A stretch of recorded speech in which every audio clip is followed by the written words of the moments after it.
Queer Relation Tips, an I Am Clinic podcast devoted to helping you, the LGBTQ plus community, create the love lives and relationships you crave.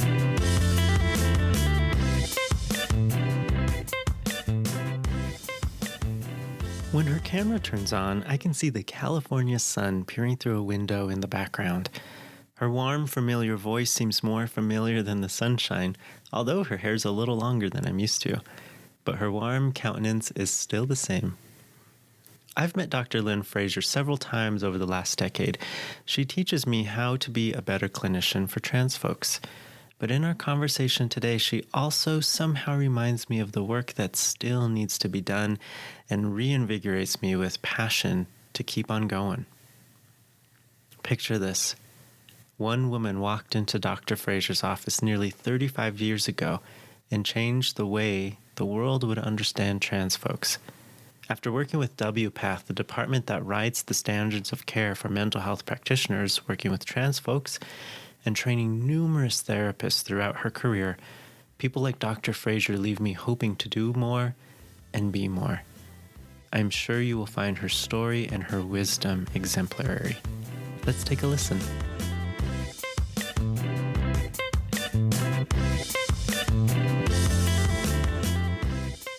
I thought today we would almost kind of have a conversation just like this in terms of your career and what it's meant for you to kind of walk alongside and in many ways pave way for the trans community, at least in terms of WPATH and the psychological community.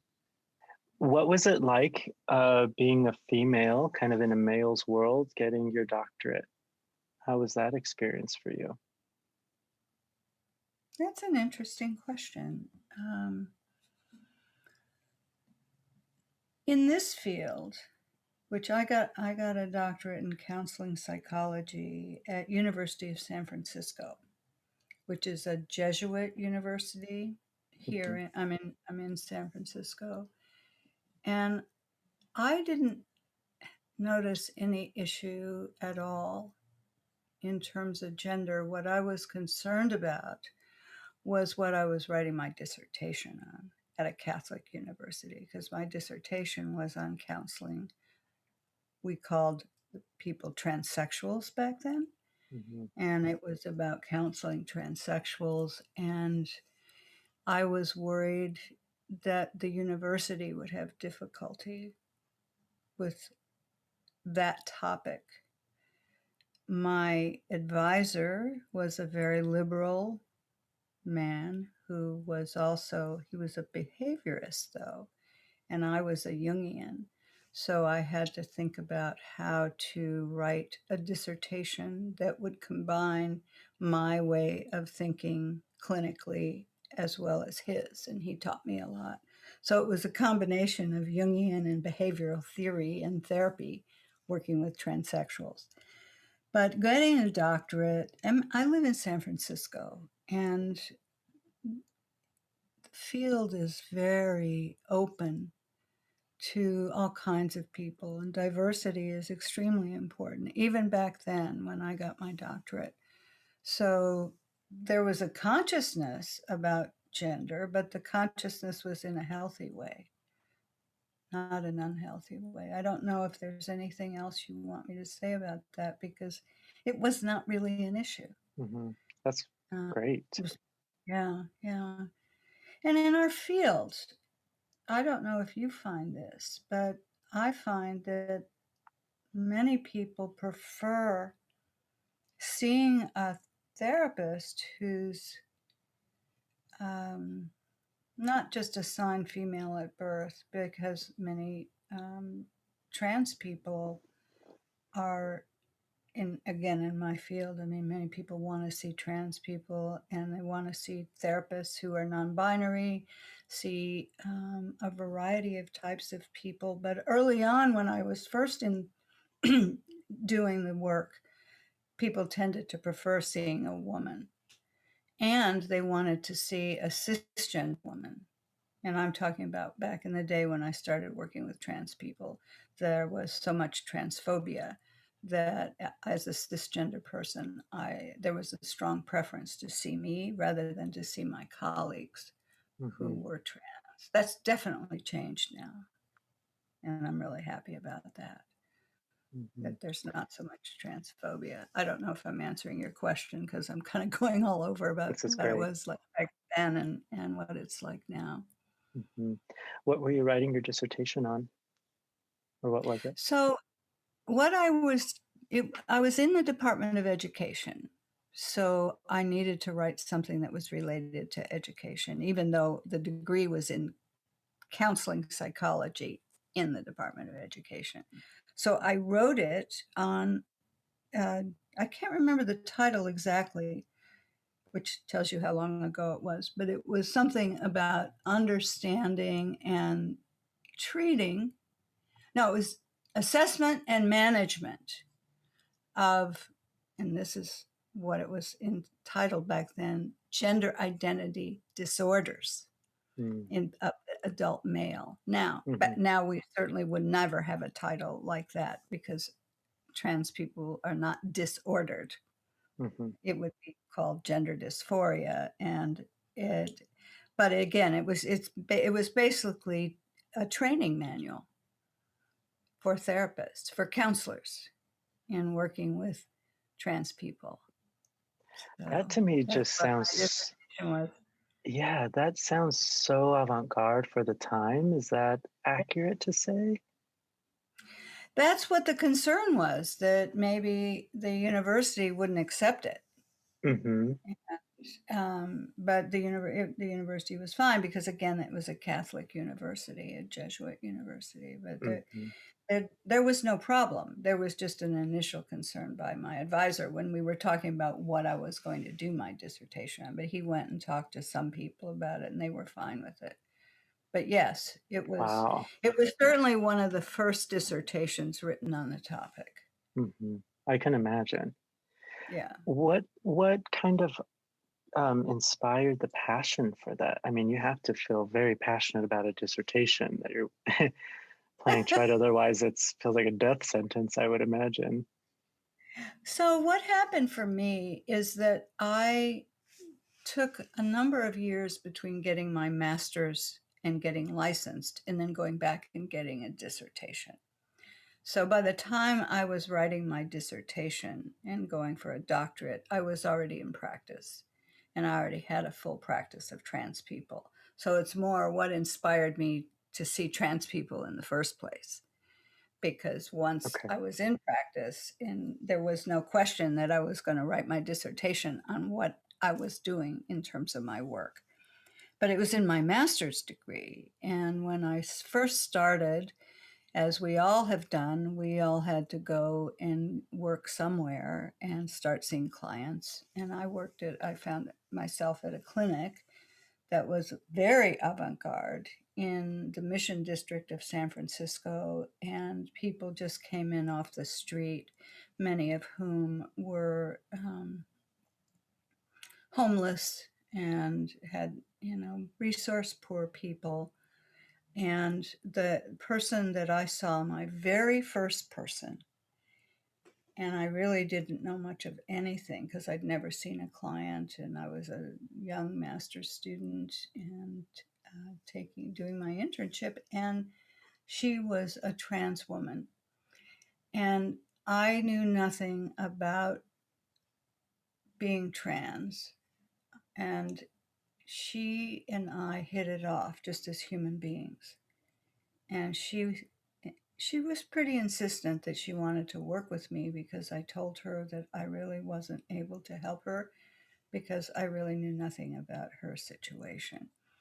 And with the permission of my supervisor in my master's program and the head of the institution where I was working, as long as I made sure that I recorded every session, and then in a group of fellow counselors, we went over everything that was said, I was given permission to work with her. And it was also back in the day when we were allowed to socialize with our clients. In fact, at the place where I worked, it was the kind of place that the people who came in, we called them guests. And so she took me all over the Bay Area and taught me so much. Because in literature, anything in the literature back then, this was in 1972, so it was almost 50 years ago. She Well, all the literature that existed was completely pathologizing, but yet I had a human being in front of me, and I could tell that this human being didn't fit the descriptions that were in the literature. And so that's how it started. She taught me, and nowadays, of course, we don't want our clients to teach us about trans issues. It's our responsibility to learn ourselves. But there was no place for me to go, and she was happy to teach me. And her issue was not about gender per se, it was about anger, which, as it turns out, was related to how she had been stigmatized. But be that as it may, that wasn't she wasn't coming to get surgery. So that's how it started. And once she knew that I was a person that she could work with, and that from her perspective, I was respectful of her life experience. I had a full practice of trans people because she told all her friends. And then there was a clinic at Stanford, and they heard about me. And the clinic at Stanford, they did surgeries. They started referring all their people to me, and it just mushroomed. Mm. And then I went into I got a license, went into private practice, and then decided to go back and get a doctorate because I wanted to understand anyway more about research. Mm. And in a doctoral program that you learn more about research than I had. And plus, I wanted to learn more. So I went back and then I did the dissertation. But as it turned out, I mean, my committee, none of them really knew anything about the topic. So they were just interested that I would be able to write a dissertation that made sense, because they said that we can't tell you if it's right or wrong. Mm-hmm. You know more than we do. Because I did at that point. And then from there, I got involved. Well, even before that, I had gotten involved in an organization that it's the World Professional Association for Transgender Health. And I've been involved with that organization ever since. Mm-hmm. So, and continue to see many trans people. And the field has changed dramatically since when I started. But the people, by the way, who work in the field haven't changed. Same type of people. There are just a lot more of us. Yes. I'm almost thinking of this mushrooming effect of your practice, but also this mushrooming that's happening because of one person's courage to find a therapist for help. That her life Yes. inspired you to help so many others, and to have you as such a force in the trans community, Yes. working so hard to make sure that we know how to work with them at our best. I mean, Yeah. her silver lining here, but her anger has been a gift to the trans Oh, community globally through your I work. said, what a wonderful way to think of it. Because she was courageous. She came off the street and came into our clinic and wanted to work on her anger, and then taught me, and then referred. I mean, there was a big community in San Francisco at the time. Mm-hmm. And it was through her that she started referring people, because most of them would not see a therapist. Mm-hmm. Other than, of course, many even back then needed medical intervention, needed Mm-hmm. surgery, needed hormones. Um, so they did see providers that way. And there was an underground of providers, and not so much an underground too. There were many reputable people working in the field back then in terms of providing hormones and surgery. But there were people who were not. Hmm. There were people who were not reputable, and I was very aware of that. Hmm. But I'm your sure. point about the community, how the community back then was, everybody knew each other. And of course, there was no internet, but people knew each other Hmm. and talked to each other, but not enough because there was no way to. Hmm. Sure. But I Absolutely. like that idea, that what you said about how the community, well, I can't remember, how did you word it? I mean, the mushrooming effect that you talked about, Yeah, starting with, that, I mean, it wasn't just one person, obviously, but in sure. my life, Hmm. there was this Yeah. one person Hmm. impacted me in such a profound way.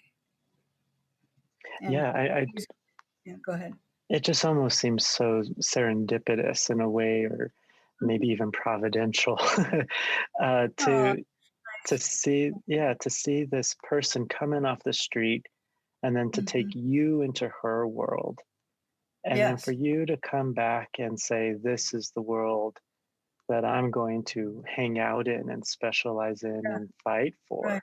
I mean, yeah. again, her anger was a blessing to, I think, probably more trans clients than we can ever count. All the people who've read your work through WPATH, all the therapists who've been trained under the work that you've created for us. I mean, it's incredible what she started. The two of you created. Well, I mean, you're exaggerating a little bit, Isaac, but there were quite a few of us. Sure. Uh-huh. What happened way back then? There was a small group of providers who did not believe what we read Mm-hmm. uh, in the I'm sure. literature, and what we believed. And the organization started in 1979, and the standards of care were written in 1979. But we believed what we heard our clients saying. And there was a remarkable man named Harry Benjamin who wrote the book The Transsexual Phenomenon, where he insisted that many people needed medical interventions, hormone and surgery, to reduce their gender dysphoria. And we called it gender dysphoria way back then. And that group of people were saying that the problem was not a psychological problem, whereas the literature was saying it was a psychological problem, and the treatment was psychotherapy only. And Mm. this small group was saying, no, we can help people with medical interventions to match their minds to their Mm-hmm. bodies. Mm-hmm. And they're in the sense that their bodies would be changed Mm-hmm. This because reminds of me. gender. Yeah, go ahead.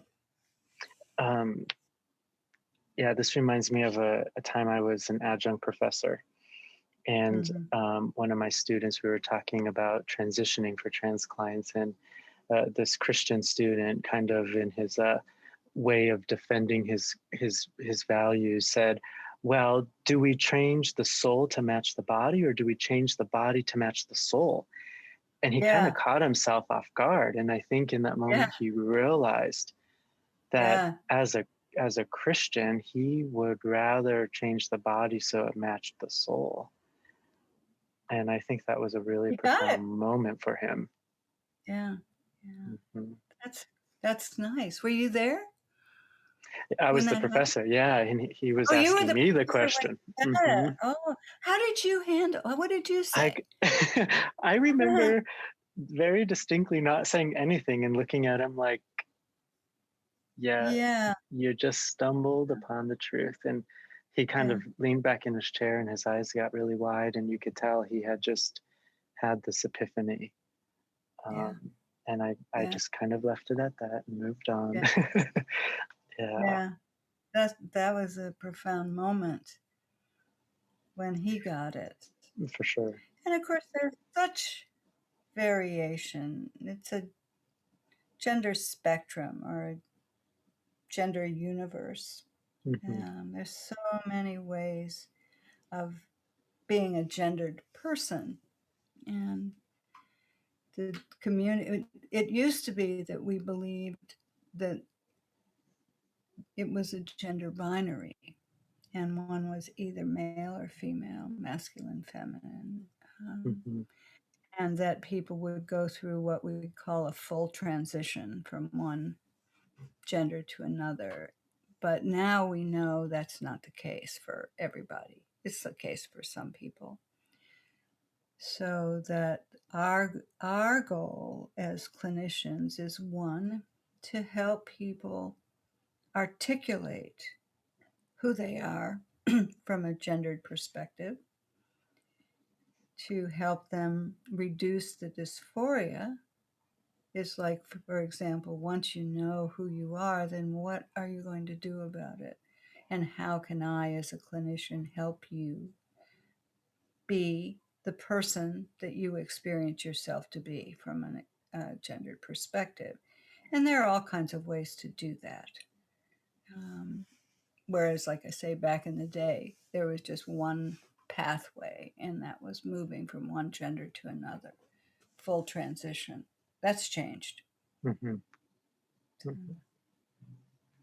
Yeah, I think it's really fun to see people navigate the spectrum of gender identity, to see Yeah. some of my clients finding words that really help them feel alive in their own body, Yeah. from full dosing of HRT to microdosing.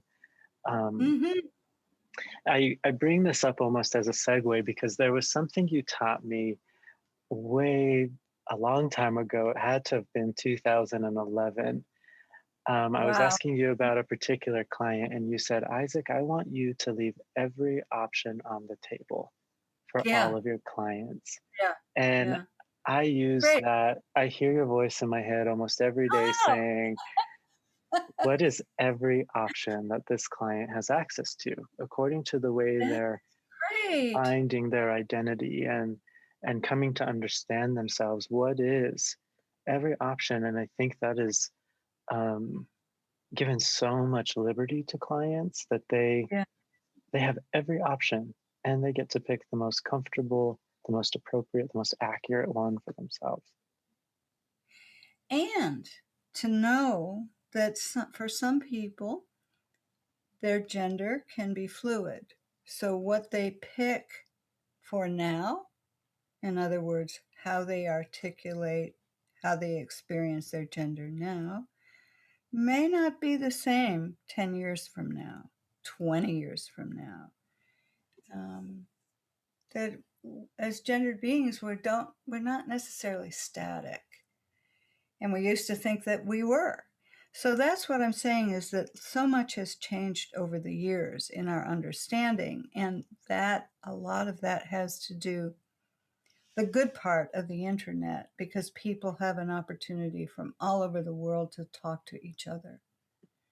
Hmm. And we as providers um, have much more opportunity to talk to each other, and many providers now are trans. So there's a much larger community, and we can talk to each other. Hmm. I love that. The Yeah. first time I was introduced to a trans clinician, I was so excited to see that the and this is maybe my perception, but that um, the the doors were open so Mhm. much so that a trans person could feel comfortable and safe enough and empowered enough to go through academia as a trans person. Yes. Um, because that's hard. That's Yeah. really hard. That's really hard. And as you saw, many were stigmatized. I've heard such awful stories, and I sadly continue to. Hmm. But um, and also just going to try to get health care at hospitals, for example, that, trans people need to go break their arms, for example, like anybody else. Mm-hmm. And so many people avoid health care because of the way they're treated. And they,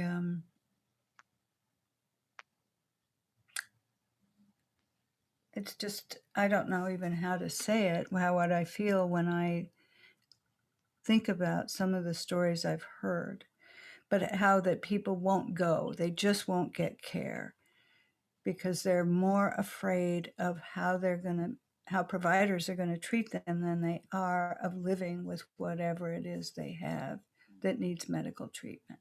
Mm-hmm. It's a lot better. A lot Just better. listening to Yeah. you.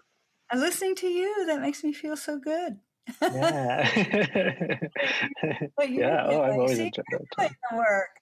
I did not know that you were doing this work. I mean, I knew you were seeing many people. I didn't know that you were seeing a lot of trans people. So that makes Mm-hmm. me happy. Yes, absolutely. Yeah, it's Yeah. been great. Maybe kind of pivoting us a little bit, but what was it like watching trans clients go through the AIDS pandemic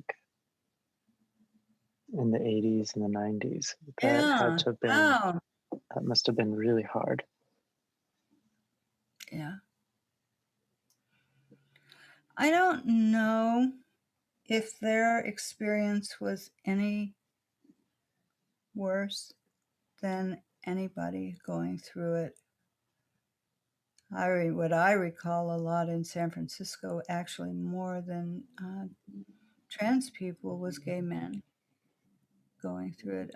So the person who was one of my best friends, who I dedicated my dissertation to, we lost Mm, through the pandemic, and he lost all his friends. And by the time it came to bury his ashes, it was only a few cis people left mm, because everybody else was gone. And he was a provider, but not a trans provider. So what sticks out in my mind in San Francisco was just awful for everybody. And yeah, that's what I can say about it. For trans people, it was terrible. It was terrible. And I do want to say one thing, that back during the pandemic, trans people who were HIV positive, who wanted surgery, lower surgery, were not eligible. mm-hmm, So the surgeons were too afraid of mm-hmm, getting the disease. And that's no longer the case. mm. And I can't tell you when that shifted, but it's been quite a while. But that Sure. was terrible, that they couldn't get their surgeries. Wow. Mhm. You know, I remember being 5 years old in 1988 and all the way up through the 90s and watching certain news reports of HIV and AIDS. And I remember just feeling so scared. But even Mm. going through COVID-19 and quarantine and this pandemic and seeing the devastation that this caused and thinking about what that must have felt like in such a concentrated exposure to trauma and death. And I can imagine what that must have been like in San Francisco. It was horrible. I can imagine. It was horrible. Mm-hmm. Yeah. So many people. Well, what I was going to say is I remember when the cocktail came out and people lived. It Mm-hmm. wasn't a death sentence anymore. And I still have Sure. friends from back then who are alive and thriving, who we had already talked about and planned their funerals, Mm. and they're still with us. Wow. Yeah, Wow. That's yeah, awesome. That's yeah. It's amazing. awesome. Yeah, Mm-hmm. yeah. This You might were five. You I were was five. 5 in 88. Yes. Yeah. You weren't alive when I started seeing people. Yes, I think this is why maybe in my mind it feels so important, the work that you've done, and maybe why it seems like I'm exaggerating, and maybe I am, but Yeah. I think of our work as almost participating with evolution. Oh, what a way to think of it. Keep going. Yeah, that if we can help people accept themselves and live in their truth, we create this ripple effect of healthy Yeah, relationships for generations to come. And if those healthy absolutely. relationships are shifting the way the brain organizes data and we're getting rid of trauma, then we help the human species evolve into people who are more capable of authenticity and love. And this is why I hold you in such high regard because of the work that you've done. It's not only just your private practice and the single lives that you touch 1 hour at a time, but the work that you've done in WPATH and training providers to exponentially increase the I think it freedom. I think it does work that way. I mean, with a Mhm, lot of us, I know that one of the things that matters to me so much is when someone will come back to see me after 10, 15 years. I've been in practice for so long. And I mhm, see how they're thriving and I see what they're doing and they're telling me about how the world is different. And then they thank me. And I think that we all experience that, those of us who are clinicians and we've been doing the work as long as we have.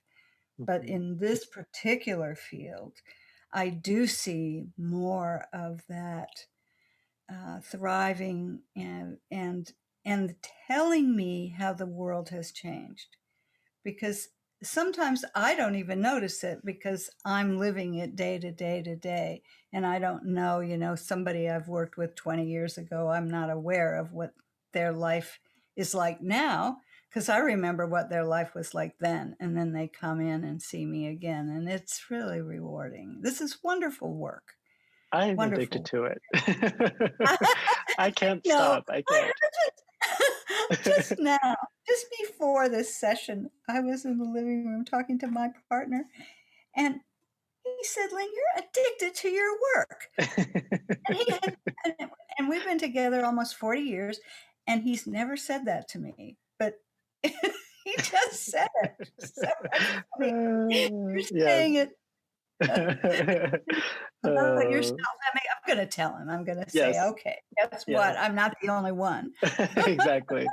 Exactly. But Yeah, it's for the kind sure. of work, the healthy addiction, right? I agree. The Yeah, best kind. Yes. yeah, yeah. Um, One question for you, and this might sound like a very silly question, but I think there's a Okay, lot of people who are desperate and needing to hear the answer from someone with your professional gravitas. okay. If we have a cisgender father or cisgender mother looking at their trans kiddo thinking they're just trying to get attention or they're identifying as trans because of peer pressure, Oh, how yes. Yeah, which is common, I hear that still even mhm, today, yeah, how do yeah. you describe the transgender experience so that cisgender people can understand? I can understand it. Well, oh, that's a really good question. So the first thing I do is in talking to parents is say to them, "You love your child. I know you love your child." And this is assuming they do, but most parents do, and they wouldn't be talking to me most likely if they didn't. And I say, listen to your child. What is your child saying? And then I ask them questions like, in terms of knowing their child, is their child a person in general who tells them about themselves in a way that they wouldn't believe them? Or is their child somebody who typically is a child that speaks the truth? Because what typically happens is a trans say we're talking about a young person, has had these feelings for a long time before they tell their parents. They don't tell their parents right away. They might tell a friend or talk to a friend. They might tell no one. People live with this and learn about it, spend a lot of time on the internet talking to other people who are trans. I mean, they do their homework before they tell their parents.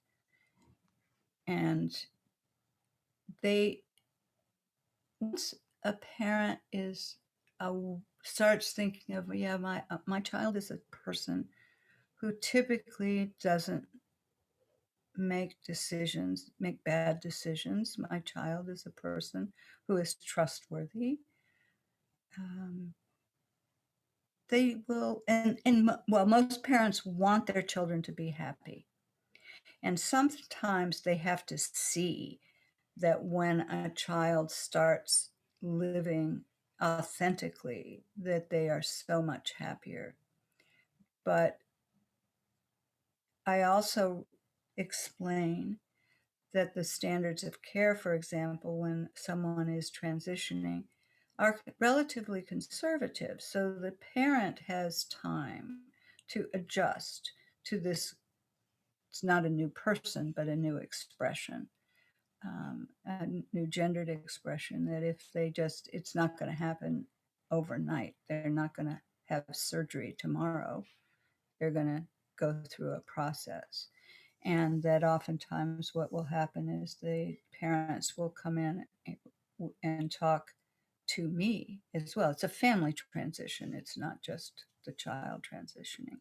And I think you're talking about children, or are you talking about adults as well when you're asking your question? Because I think usually mostly children, children and teenagers. teens. It's Hmm. teenagers. They think that there's a pandemic. Hmm. And so I don't know. What do you think? What do you say? Because I'm sure you've thought of it. How do you Oh, talk to parents? absolutely. One of the things that um, it's common, sadly, but to have a trans adolescent um, who's hiding in their room, who feels really sequestered, incredible depression, anxiety Right. through the roof, Mm-hmm. and the idea of even going to the grocery store where they might see someone from high school or um, is just so crippling. And to help parents identify why that fear is so crippling, Mm-hmm. to really articulate the experience of saying the outward experience of feeling seen in a gendered body that doesn't match the gendered knowing of the person is Mm-hmm. so painfully uncomfortable. And I Yes. think that for a lot of parents is the beginning step to differentiate the physical expression of the given body versus how they know themselves Mm. internally and what they know is true. Um,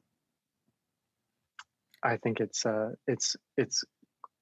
quite heavy when the light bulb goes off to Yes. identify the pain that that child or teen or even adult has been carrying. Mm-hmm. And parents, cisgender parents, gay parents, queer parents, they want their children to be happy. And Hmm. it's so painful to watch a child be miserable, Hmm.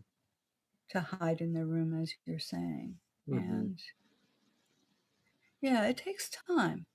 Hmm. But again, it's listen to the child. Hmm. Right.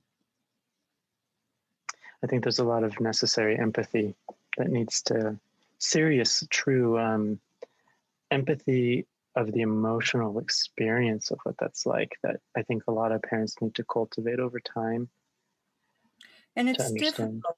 Cisgender people have it's difficult to imagine what it's like. It's still even difficult for me. I Hmm. believe it.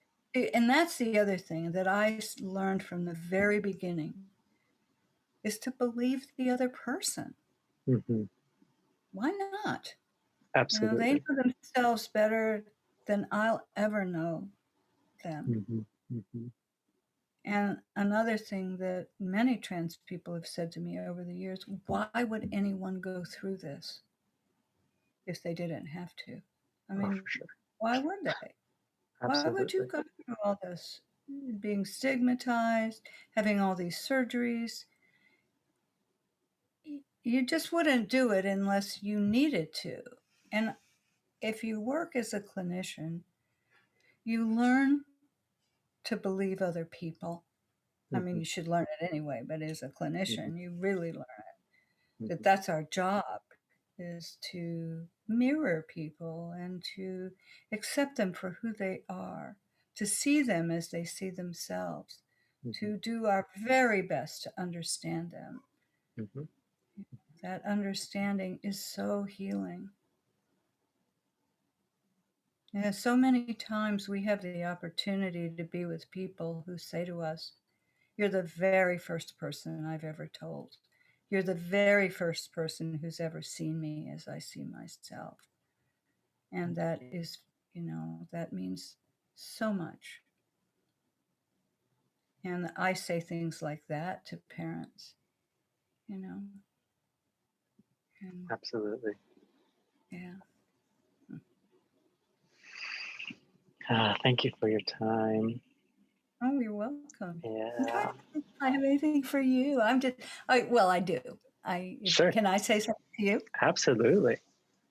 So one, I'm thrilled to hear that something I said, and this is an example of what happens a lot to us as clinicians, that I had an impact on you many years ago. Mm. And I have to say, the work that you're doing and what the kind of way you put into words, your genuine empathy and caring, and what you've told me earlier today of how your career has grown and the clinic has grown. I mean, it's just wonderful.